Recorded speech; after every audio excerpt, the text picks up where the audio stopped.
या आधीच्या भागापासून व्याकरणमधील अलंकाराच्या अभ्यासाला आपण सुरुवात केलेली आहे।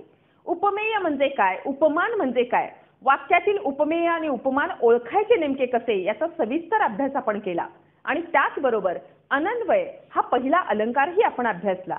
आजच्या भागामध्ये उरलेले 3 अलंकार आपण अभ्यासणार आहोत। त्यामध्ये आपणहूती अलंकार, अतिशयोक्ती अलंकार आणि अर्थांतरण्यास अलंकार या 3 अलंकारांचा अभ्यास आपण करणार आहोत। सुरुवातीला अभ्यासूया आपणहूती अलंकार। आपणहूती या शब्दाचा अर्थ आहे लपवणे किंवा झाकणे। उपमेयाला लपवले जाते आणि उपमेयाच्या ठिकाणी उपमानाला ठेवले जाते तेव्हा आपणहूती हा अलंकार होतो। उपमेयाचा निषेध केला जातो आणि उपमेय हे उपमेय नसून ते उपमानच आहे असे ठासून सांगितले जाते। उपमेयाचा निषेध करण्यासाठी न, नसे, नोहे, नव्हेत, कसले अशा शब्दांचा वापर केला जातो। थोडक्यात काय, उपमेयाच्या जागी उपमानाला ठेवले जाते। उपमेयाचा निषेध करून उपमेयावर उपमानाचा आरोप केला जातो तेव्हा आपणहूती हा अलंकार होतो। उदाहरण घेऊन समजावून घेऊयात म्हणजे अधिक चांगल्या प्रकारे समजेल। हे मुख नव्हे तर चंद्रच। या वाक्यामध्ये मुख हे उपमेय आहे आणि चंद्र हे उपमान आहे। मुख नव्हे असे सांगून उपमेयाचा निषेध केला आहे आणि त्यासाठी नव्हे हा शब्द वापरला आहे। चंद्र या उपमानाला उपमेयाच्या जागी बसवलेले आहे म्हणजे उपमेय हे उपमेय नसून ते उपमानच आहे असे वर्णन केलेले आहे। आता हे दुसरे उदाहरण पहा। न हे नयन पाकळ्या उमलल्या सरोजातील। या ओळींचा अर्थ आहे हे डोळे नव्हेत तर कमळातल्या उमललेल्या पाकळ्याच आहेत। या वाक्यामध्ये नयन हे उपमेय आहे आणि कमळातल्या पाकळ्या हे उपमान आहे। न हे अक्षर वापरून उपमेयाचा निषेध केलेला आहे आणि त्यावर कमळातल्या पाकळ्या या उपमानाचा आरोप केलेला आहे। आता ही ओळ पहा। न हे वदन चंद्रमा शरदीचा गमे केवळ। वदन हे उपमेय आहे आणि शरदीचा चंद्र म्हणजे शरद ऋतूतील चंद्र हे उपमान आहे। न अक्षर वापरून वदन हे उपमेय नाकारलेले आहे आणि शरद ऋतूतील चंद्र आहे असे सांगून उपमेयाच्या जागी उपमानाची स्थापना केलेली आहे। ही उदाहरणे अभ्यासल्यानंतर आपल्या लक्षात येते की उपमेयाचा निषेध केलेला आहे, उपमेयाला नाकारलेले आहे किंवा दूर सारलेले आहे आणि त्या ठिकाणी उपमानाची स्थापना केलेली आहे। उपमेय हे उपमेय नसून ते उपमानच आहे असा आरोप त्याच्यावर केलेला आहे आणि म्हणून या ओळींमध्ये आपणहूती हा अलंकार आहे। आपणहूतीमध्ये उपमेयाला झाकले जाते आणि त्याच्यावर उपमानाचा आरोप केला जातो। उपमेय हे उपमानच आहे असे ठासून सांगितले जाते। आता यावरून आपणहूती अलंकाराची काही वैशिष्ट्ये आपल्याला सांगता येतील। पहिले वैशिष्ट्य, उपमेयाचा निषेध केला जातो किंवा उपमेयाला लपवले जाते। दुसरे वैशिष्ट्य, उपमेय हे उपमेय नसून उपमानच आहे असे सांगितले जाते। आणि तिसरे वैशिष्ट्य, निषेध दर्शवण्यासाठी न, नव्हे, नोहे, नसे, कसले असे शब्द येतात। यावरून आपणहूती अलंकाराची व्याख्या आपल्याला पुढील प्रमाणे करता येईल। उपमेयाचा निषेध करून उपमेय हे उपमानच आहे असे जेव्हा सांगितले जाते तेव्हा आपणहूती हा अलंकार होतो। या आपणहूती अलंकाराची काही उदाहरणे आपण पाहूयात। हे जीवन कसले मरणासी माला।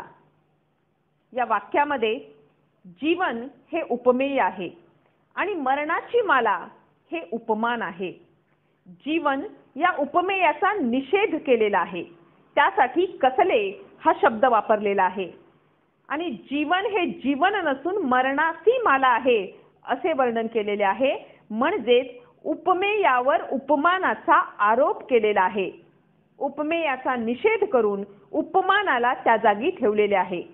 रामा नोहे हे लंकापुरी प्रत्यक्ष काळ व्याघ्राची दरी। या ओळीमध्ये उपमेय आहे लंकापुरी आणि उपमान आहे काळ व्याघ्राची दरी। नोहे हा शब्द वापरून लंकापुरी या उपमेयाचा निषेध केला आहे आणि त्या ठिकाणी काळ व्याघ्राची दरी या उपमानाची स्थापना केलेली आहे. म्हणजेच उपमेय हे उपमेय नसून ते उपमानच आहे असे वर्णन या ओळीमध्ये आलेले आहे. हे हृदय नसे परी थंडील धगधगलेले. या ओळीमध्ये उपमेय आहे हृदय आणि उपमान आहे धगधगलेले थंडील. आता या ओळीमध्ये हृदय या उपमेयाचा निषेध केलेला आहे आणि त्याच्यावरती उपमानाचा आरोप केलेला आहे.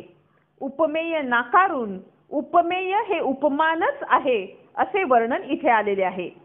नोहेच हाक माते मारी कुणी कुठारी. या ओळीमध्ये उपमेय आहे हाक आणि उपमान आहे कुठारी. उपमेयाचा निषेध केला आहे आणि उपमेय हे उपमानच आहे असे वर्णन या ओळीमध्ये आलेले आहे. तोंडले नवत दात हे की हिरे.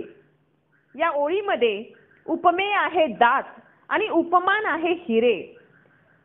उपमेय हे उपमेय नसून ते उपमानच आहे असे वर्णन या ओळीमध्ये आलेले आहे.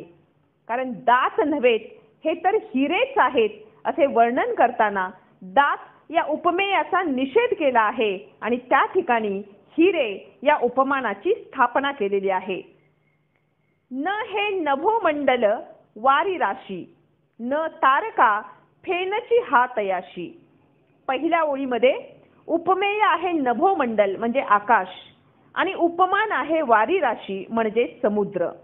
न हे अक्षर वापरून नभोमंडलावर म्हणजे आकाशावर वारी राशीचा म्हणजे समुद्राचा आरोप केलेला आहे. उपमेय नाकारले आहे आणि त्याच्या ठिकाणी उपमानाची स्थापना केलेली आहे. दुसऱ्या ओळीमध्ये उपमेय आहे तारका आणि उपमान आहे फेन म्हणजेच फेस.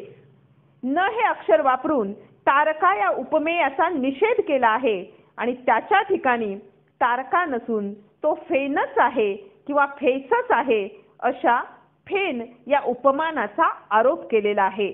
तर विद्यार्थी मित्र हो, उपमेयाचा निषेध केला जातो म्हणजे त्याला नाकारले जाते, त्याला बाजूला सरकवले जाते आणि त्याच्या ठिकाणी उपमानाची स्थापना केली जाते.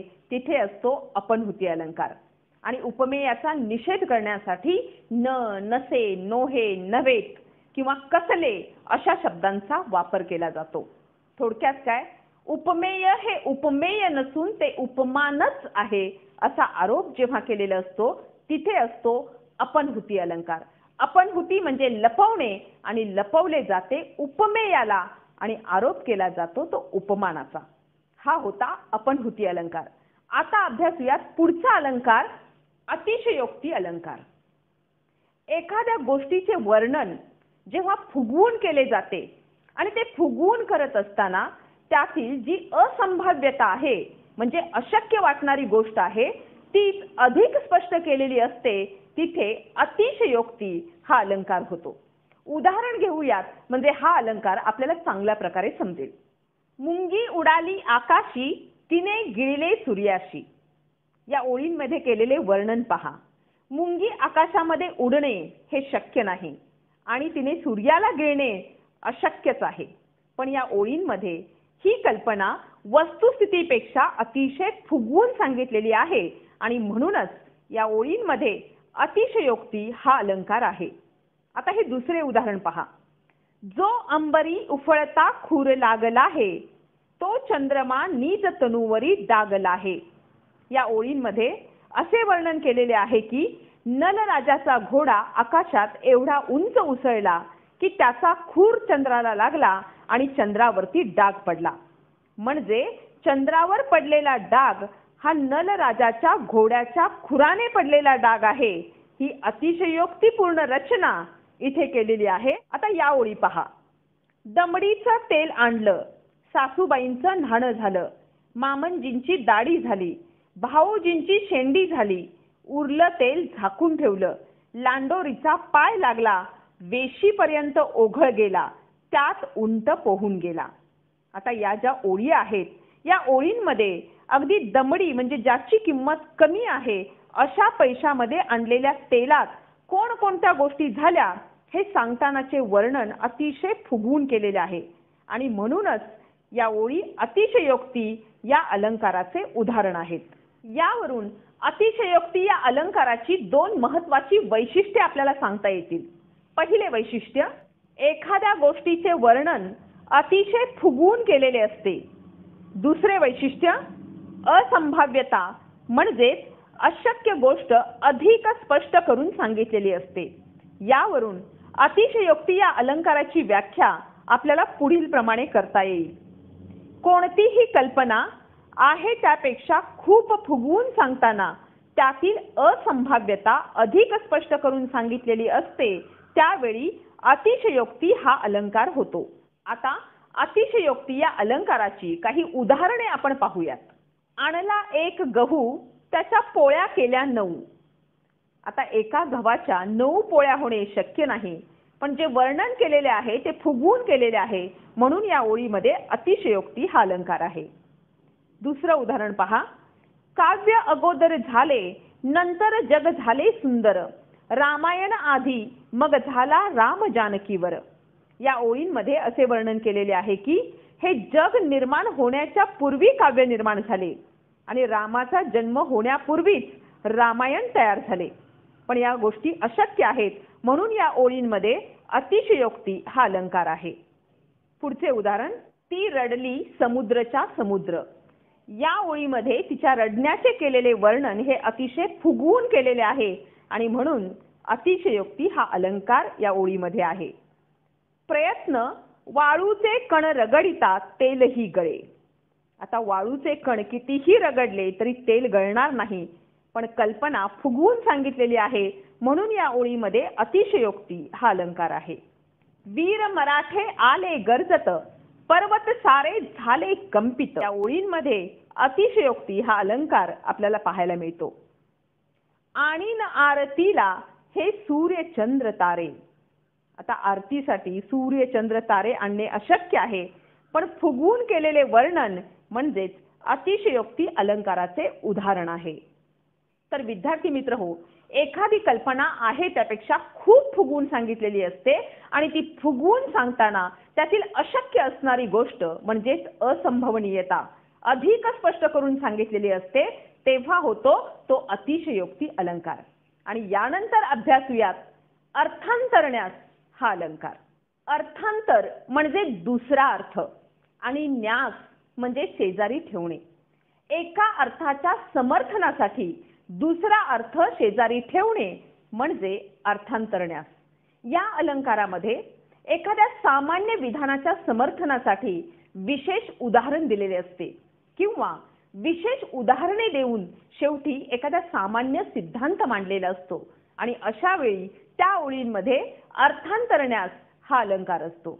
उदाहरण घेऊयात म्हणजे तुम्हाला हा अलंकार चांगल्या प्रकारे कळेल. तदी तर खग भेणे वेगळाले पळाले, उपवन जल केली जे कराया मिळाले, स्वजन गवसला जो त्याज पाशी नसे तो, कठीण समय येता कोण कामास येतो. या ओळींमध्ये सुरुवातीला एक विशेष उदाहरण दिलेले आहे. नल राजाने हंसाला पकडले तेव्हा बागेत जलक्रीडा करणारे इतर सर्व पक्षी घाबरून पळून गेले. त्याच्याजवळ कोणीही थांबले नाही आणि या विशेष उदाहरणावरून शेवटी एक सामान्य सिद्धांत सांगितला आहे, तो म्हणजे कठीण प्रसंगी कोणीच आपल्या उपयोगी पडत नाही. एक विशेष उदाहरण देऊन शेवटी सामान्य सिद्धांत मांडलेला आहे, म्हणून या ओळींमध्ये अर्थांतरण्यास हा अलंकार आहे. आता हे दुसरे उदाहरण पहा. होई जरी संतत दुष्ट संग, न पावती सज्जन सत्वभंग, असोनिया सर्प सदा शरीरी, झाला नसे चंदन तो विषारी. या ओळींमधून असे सांगितले आहे की सज्जन सतत जरी दुष्टांच्या संगतीत आला तरी सज्जनाची सात्विकता नष्ट होत नाही. आणि या विधानाच्या समर्थनार्थ एक उदाहरण दिलेले आहे, ते म्हणजे चंदनाच्या झाडाचे. साप चंदनाच्या झाडावर नेहमी राहतात तरी सुद्धा चंदनाचे झाड विषारी बनत नाही. म्हणजे विधानाच्या समर्थनार्थ उदाहरण देऊन पहिल्या अर्थाच्या शेजारी दुसरा अर्थ ठेवलेला आहे आणि म्हणून या ओळींमध्ये अर्थांतरण्यास हा अलंकार आढळतो. तर विद्यार्थी मित्र हो, कधी एका विधानाच्या समर्थनासाठी विशेष उदाहरणे दिलेली असतात तर कधी विशेष उदाहरणे देऊन शेवटी सामान्य सिद्धांत मांडलेला असतो आणि तेव्हा अर्थांतरण्यास हा अलंकार होतो. म्हणजे एका अर्थाच्या समर्थनासाठी शेजारी ठेवलेला दुसरा अर्थ असणे म्हणजे अर्थांतरण्यास. या अलंकाराची वैशिष्ट्ये आपण अभ्यासूयात. पहिले वैशिष्ट्य, विशेष उदाहरणावरून एखादा सर्वसामान्य सिद्धांत सांगितला जातो. दुसरे वैशिष्ट्य, सामान्य विधानाच्या समर्थनार्थ विशेष उदाहरणे दिली जातात. तिसरे वैशिष्ट्य, अर्थांतर म्हणजे दुसरा अर्थ आणि न्यास म्हणजे शेजारी ठेवणे. एका अर्थाच्या शेजारी दुसरा अर्थ ठेवला जातो तेव्हा अर्थांतरण्यास हा अलंकार होतो. यावरून अर्थांतरण्यास या अलंकाराची व्याख्या आपल्याला पुढील प्रमाणे करता येईल. एखाद्या सामान्य विधानाच्या समर्थनार्थ विशेष उदाहरणे दिली जातात किंवा विशेष उदाहरणावरून शेवटी सामान्य सिद्धांत सांगितला जातो तेव्हा अर्थांतरण्यास हा अलंकार होतो. एका अर्थाचा समर्थक असा दुसरा अर्थ जेव्हा शेजारी ठेवला जातो तेव्हा अर्थांतरण्यास हा अलंकार होतो. या अलंकाराची काही उदाहरणे आपण घेऊयात. दोन ओंडक्यांची होते सागरात भेट, एक लाट तोडी दोघा पुन्हा नाही गाठ, क्षणिक तेवी आहे बाळा मेळ माणसांचा, पराधीन आहे जगती पुत्र मानवाचा. या ओळींमध्ये सागरात भेटणाऱ्या दोन ओंडक्यांचे उदाहरण दिलेले आहे आणि मानवी जीवन अनिश्चित आहे हा सर्वसामान्य सिद्धांत शेवटी मांडलेला आहे. उदाहरण देऊन शेवटी सामान्य सिद्धांत मांडलेला आहे म्हणून या ओळींमध्ये अर्थांतरण्यास हा अलंकार आहे. आप्त इष्टजन दास दासी गण धनानुगामी सारे, मोहोर धडता अमृतरूवर कण पाखरू थारे. या ओळींमध्ये सुरुवातीला एक सामान्य सिद्धांत सांगितलेला आहे. सर्व आप्त, इष्टजन, दास, दासी हे सर्व धन आणि संपत्तीच्या मागे असतात. जवळ धन असेल तर सगळे तुमच्या पाठीमागे येतील. आणि या सामान्य सिद्धांताच्या समर्थनासाठी एक विशेष उदाहरण दिलेले आहे ते म्हणजे आंब्याच्या झाडाचे. मोहर झडता अमृतरूवर कण पाखरू थारे, म्हणजे आंब्याच्या झाडाचा मोहर झडून गेला की तिथे पाखरे सुद्धा थांबत नाहीत.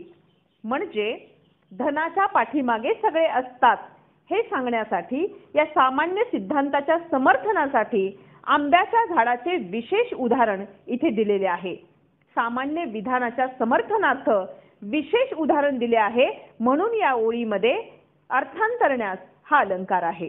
रामकृष्णही आले गेले त्याविन जगका ओसची पडले, काय अडेल मज शिवाय जन पळभर म्हणतील हाय हाय. आपण या जगातून गेलो तर काय होईल याविषयीचा भाव व्यक्त करणाऱ्या या ओळी आहेत. यामध्ये सुरुवातीला एक विशेष उदाहरण दिलेले आहे ते म्हणजे राम आणि कृष्णाचे. रामकृष्ण या जगातून निघून गेले तरी जग ओस पडले नाही किंवा लोकांचे काहीही अडले नाही आणि मग आपल्याशिवायही काही अडणार नाही असे सांगून कवीने एक सामान्य सिद्धांत सांगितला आहे. तो म्हणजे कोणाच्याही जाण्यानंतर लोकांचे काही अडत नाही, क्षणभर दुःख करतील आणि ते पुन्हा आपल्या कामाला लागतील. म्हणजे एक विशेष उदाहरण देऊन त्यानंतर सामान्य सिद्धांत मांडलेला आहे. या ओळींमध्ये अर्थांतरण्यास हा अलंकार आहे.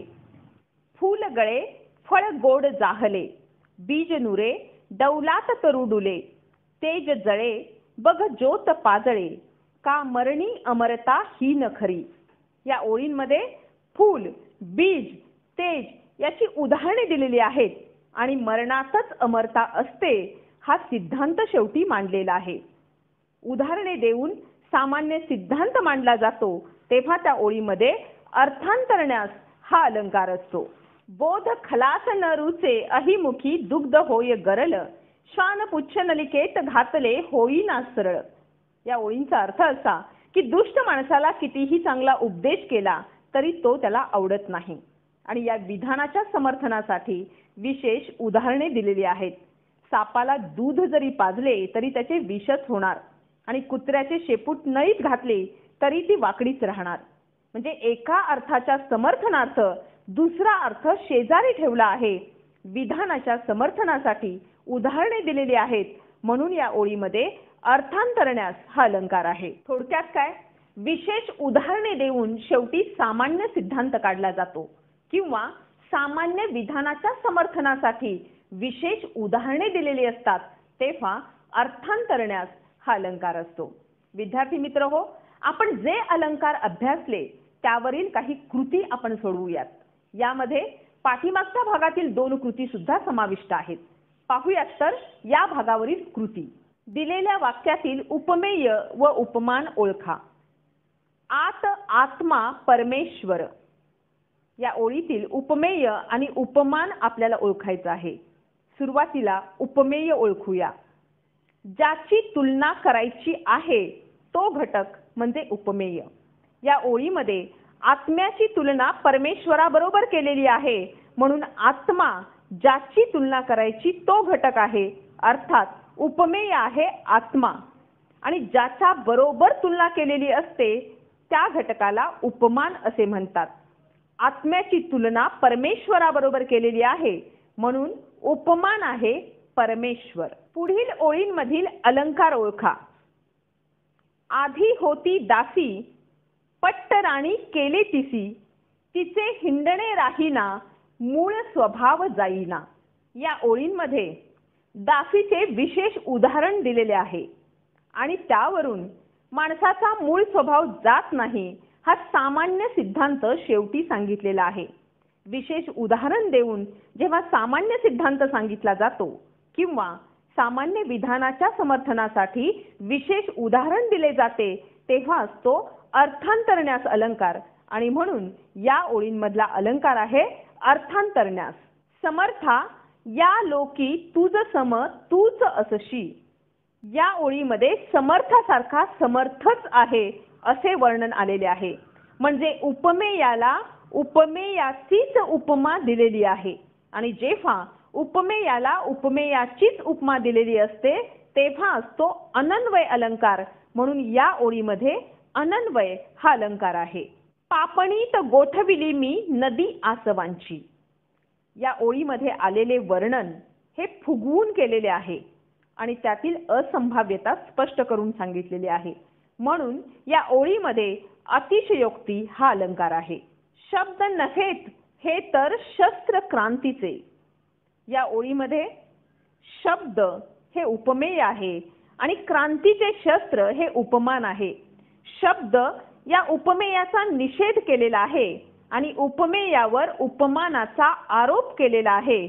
म्हणून या ओळीमधला अलंकार आहे अपनभूती हा अलंकार. विद्यार्थी मित्र हो, व्याकरण मधील अलंकार हा उपघटक भाग 1 आणि 2 मधून आपण अभ्यासला. पुन्हा एकदा नवीन घटकासह भेटूयात पुढच्या व्हिडिओमध्ये. धन्यवाद.